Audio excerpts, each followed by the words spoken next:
ಈ ಸಿನಿಮಾದ main character ಬಂದ್ಬಿಟ್ಟು ಯಶ್ ಅವರ ರಾವಣ ಕ್ಯಾರೆಕ್ಟರ್ ಏನ್ ಸಕ್ಕತ್ತಾಗಿ ಬಂದಿದೆ ಅಂದ್ರೆ ಗೈಸ್, ತುಂಬಾ ದಿನ ಆದ್ಮೇಲೆ ರಾಮಾಯಣ ಸಿನಿಮಾದ ಟ್ರೇಲರ್ ನ ರಿಲೀಸ್ ಮಾಡಿದ್ದಾರೆ.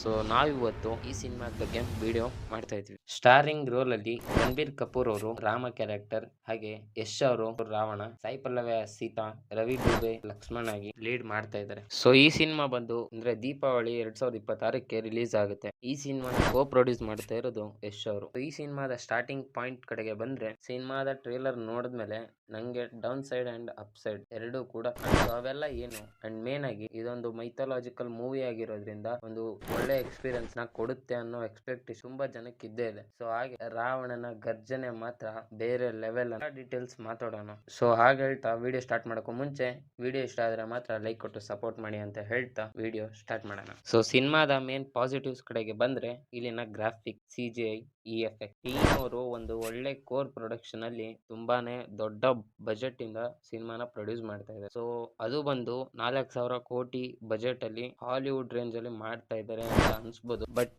ಸಿನಿಮಾ ರಿಲೀಸ್ ಆದ್ಮೇಲೆ ನೋಡೋಣ ಅದು ಆಡಿಯನ್ಸ್ ಗೆ ಕನೆಕ್ಟ್ ಆಗಿದೆ ಅಂತ. ರಾಮಾಯಣ ಪೌರಾಣಿಕ ಸಿನಿಮಾ ಆಗಿರೋದ್ರಿಂದ ಮೇನ್ ಆಗಿ ಮ್ಯೂಸಿಕ್ ಹ್ಯಾನ್ಸ್ ಜಿಮ್ಮರ್ ಹಾಗೂ AR ರೆಹಮಾನ್ ಅವರು ತುಂಬಾನೇ ಒಂದು ಡಿವೈನ್ ಫೀಲ್ ಕೊಡುವಂತ ಮ್ಯೂಸಿಕ್ ನ ಕೊಟ್ಟಿದ್ದಾರೆ. ಹಾಗೆ ಥಿಯೇಟರ್ ಅಲ್ಲಿ ಒಂದು ಒಳ್ಳೆ ಮ್ಯಾಸಿವ್ ಎಕ್ಸ್ಪೀರಿಯನ್ಸ್ ಕೊಡುತ್ತೆ ಅನ್ನೋದ್ರಲ್ಲಿ ಡೌಟ್ ಇಲ್ಲ. ಸೊ ನೆಕ್ಸ್ಟ್ ರಾವಣನ ಕತೆ ಕಡೆ ಬಂದ್ರೆ, ಟ್ರೇಲರ್ ಅಲ್ಲಿ ಮೇನ್ ಹೈಲೈಟ್ ಆಗಿರೋದೆ ಅಬ್ಸಲ್ಯೂಟ್ಲಿ ಅದು ನಮ್ಮ ಯಶ್ ಅವರು. ಏನ್ ಕ್ಯಾರೆಕ್ಟರ್ ನ ಬಿಲ್ಡ್ ಮಾಡಿದ್ದಾರೆ ಅಂದ್ರೆ ಫುಲ್ ಮ್ಯಾಸಿವ್ ಆಗಿ ಮಾಡಿದ್ದಾರೆ. ಸೊ ರಾವಣ ಅಂದ್ರೆ ಆ ಗತ್ತು, ಗಾಂಭೀರ್ಯ, ಗರ್ಜನೆ ಎಲ್ಲ ಸಿನಿಮಾದಲ್ಲಿ ಬೇರೆ ಲೆವೆಲ್ ಅಲ್ಲೇ ಕಾಣಿಸುತ್ತೆ. ಅಂಡ್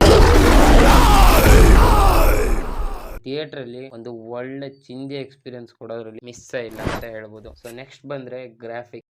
ಯಾವುದೇ ಒಂದು ಹಾಲಿವುಡ್ ಮೂವೀಸ್ ಕಮ್ಮಿ ಇಲ್ಲ. ಬಿಕಾಸ್ ಒಂದೊಂದು ಫ್ರೇಮ್ಸ್ ಅಲ್ಲೂ ಕೂಡ ಸ್ಕ್ರೀನ್ ಸ್ಯಾಚುರೇಷನ್ ಹಾಗೆ EFX ಗೆ ಬ್ಯಾಲೆನ್ಸ್ ಚೆನ್ನಾಗಿ ಮೇಂಟೈನ್ ಮಾಡಿದೆ. ಹಾಗಾಗಿ ಪ್ರೆಸೆಂಟೇಷನ್ ಸಖತ್ತಾಗಿ ಬಂದಿದೆ ಅಂತ ಹೇಳ್ಬೋದು. ನಾ ಅವಾಗ್ಲೇ ಹೇಳ್ದಾಗೆ ಸಿನಿಮಾದ ಡೌನ್ ಸೈಡ್ ಹಾಗೂ ಸೊ ನೆಗೆಟಿವ್ಸ್ ಕಡೆಗೆ ಬಂದ್ರೆ, ಕಾದು ನೋಡ್ಬೇಕಾಗಿರೋದು ಇಲ್ಲಿನ ಸ್ಟೋರಿ ನರೇಷನ್ ಹಾಗೆ ಪ್ರೆಸೆಂಟೇಷನ್. ಸೊ ಈ ಪಾಯಿಂಟ್ ತುಂಬಾ ಅಂದ್ರೆ ತುಂಬಾನೇ ಒಂದು ಮೈಥಾಲಜಿಕಲ್ ಸಿನಿಮಾಗೆ ಇಂಪಾರ್ಟೆಂಟ್ ಆಗುತ್ತೆ. And we have seen that in Adipurush also the movie got result flop. ಇದೆಲ್ಲ ಬಿಟ್ರೆ ಗೈಸ್, ಮೂವಿ ಮಾತ್ರ ಒಂದೊಳ್ಳೆ ಎಕ್ಸ್ಪೆಕ್ಟೇಷನ್ಸ್ ಅಲ್ಲಿ ಬರೋದು ಗ್ಯಾರಂಟಿ. ದೀಪಾವಳಿಗೆ ರಿಲೀಸ್ ಮಾಡ್ತೀವಿ ಅಂತ ಹೇಳಿದರೆ, ಸೊ ನೀವೆಲ್ಲ ಯಾರ್ಯಾರಿನ ಸಿನಿಮಾಗೋಸ್ಕರ ಕಾಯ್ತಾ ಇದ್ದೀರಾ ಕಮೆಂಟ್ ಬಾಕ್ಸ್ ಅಲ್ಲಿ ತಿಳಿಸಿ. ಹಾಗೆ ರಾವಣನ ಕ್ಯಾರೆಕ್ಟರ್ ಹೇಗಿದೆ ಅನ್ನೋದು ನಿಮ್ಗೆ ಯಾವ ತರ ಅನಿಸ್ತು ಅನ್ನೋದನ್ನ ಮಾತ್ರ ಮಿಸ್ ಮಾಡದೆ ತಿಳಿಸಿ ಗೈಸ್ ಅಂತ ಹೇಳ್ತಾ, ಇದೇ ರೀತಿ ರಾಮಾಯಣ ಮೂವಿಯ ರಾವಣನ ಅಪ್ಡೇಟ್ಸ್ ಹಾಗೆ ಇನ್ನಷ್ಟು ಟಾಕ್ಸಿಕ್ ಮೂವಿ ಅಪ್ಡೇಟ್ಸ್ ಎಲ್ಲಾನು ಇನ್ಮೇಲಿಂದ ಕಂಟಿನ್ಯೂ ಆಗಿ ಬರುತ್ತೆ ಅಂತ ಹೇಳ್ತಾ, ಮಿಸ್ ಮಾಡದೇನೆ ಚಾನಲ್ಗೆ ಸಬ್ಸ್ಕ್ರೈಬ್ ಆಗಿ, ಹಾಗೆ ಇಷ್ಟ ಆದ್ರೆ ಮಾತ್ರ ಲೈಕ್ ಕೊಟ್ಟು ಸಪೋರ್ಟ್ ಅಂತ ಹೇಳ್ತಾ ಮತ್ತೆ ಸಿಗೋಣ.